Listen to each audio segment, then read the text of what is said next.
നമസ്കാരം. ഇന്ന് ജനുവരി 21, ബഷീറിൻ്റെ 116-ാം ജന്മദിനം. ഈ അവസരത്തിൽ നമുക്ക് ഓർക്കാം ബഷീറിനെ. മലയാളിക്ക് ഏറെ പരിചിതമായ ഒരു അനുഭവത്തിൻ്റെ പേരാണ് വൈക്കം മുഹമ്മദ് ബഷീർ. മലയാള സാഹിത്യത്തിൽ ഏറെ വായിക്കപ്പെട്ട ഒരു എഴുത്തുകാരനുമാണ്. ജീവിച്ചിരിക്കെ തന്നെ ഒരു ലെജൻഡിൻ്റെ അനുഗ്രഹീത അംഗീകാരവും ലഭിച്ച ഏക മലയാള സാഹിത്യകാരനുമാണ് ബഷീർ. ജീവിതം തന്നെയായിരുന്നു അദ്ദേഹത്തിന് തൻ്റെ സാഹിത്യം. തത്ഫലമായി ബഷീറിയനിസം എന്നൊരു സാഹിത്യ ശാഖ തന്നെ മലയാളത്തിലുണ്ടായി.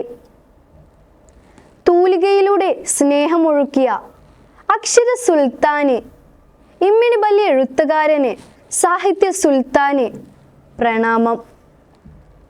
കോട്ടയം ജില്ലയിലെ വൈക്കത്ത് ജനിച്ച് കോഴിക്കോട് ബേപ്പൂരിൽ ജീവിച്ച് ബേപ്പൂർ സുൽത്താനായി മലയാളികളുടെ സ്വകാര്യ അഹങ്കാരമായി മാറി ബഷീർ.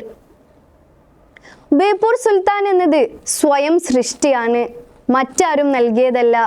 ബേപ്പൂരിൽ 2 ഏക്കർ സ്ഥലത്ത് സുൽത്താനായി വാഴുന്നു എന്ന ബഷീർ വാക്യം തന്നെയാണ് അദ്ദേഹത്തിന് സ്ഥാനപ്പേര് ചാർത്തിക്കൊടുത്തത്.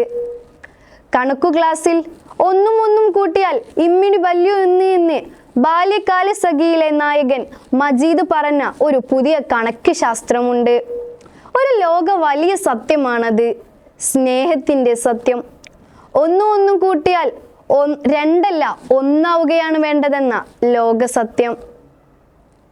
ബഷീർ കഥകളുടെ മർമ്മം എന്ന് പറയുന്നത് നർമ്മമാണ്. ജീവിത അനുഭവങ്ങളുടെ ചോരുപൊടിഞ്ഞ വക്കിൽ പോലും നർമ്മത്തിൻ്റെ ലാഞ്ചന ചേർത്ത് വെച്ചിട്ടുണ്ടാകും. ചിരിയിൽ കണ്ണീരിൻ്റെ ഉപ്പും. അദ്ദേഹത്തിൻ്റെ ഓരം ചേർന്ന് ജീവിക്കുന്നവരുടെ ചരിത്രമാണ് ബഷീറിയൻ സാഹിത്യം. നവോത്ഥാനന്തര സാഹിത്യത്തിൻ്റെ തിരിച്ചറിവാണവ പ്രദാനം ചെയ്യുന്നത്. അനുഭവങ്ങളുടെ തീക്ഷ്ണതയാണ് ബഷീർ കൃതികളെ അനശ്വരമാക്കിയത്.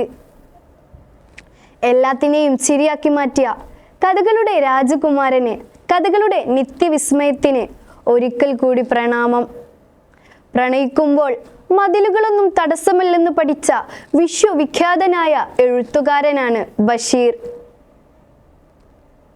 പല തലമുറയെ ആകർഷിച്ച ബഷീർ കാലത്തിനും മരണത്തിനും മായ്ക്കാനാവാത്ത വിധം മലയാളികളുടെ മനസ്സിൽ തലമുറകളോളം കാത്തു സൂക്ഷിക്കാവുന്ന സാഹിത്യ പ്രതിഭ കൂടിയാണ്.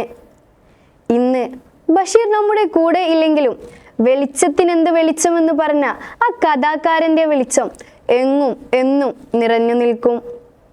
നന്ദി.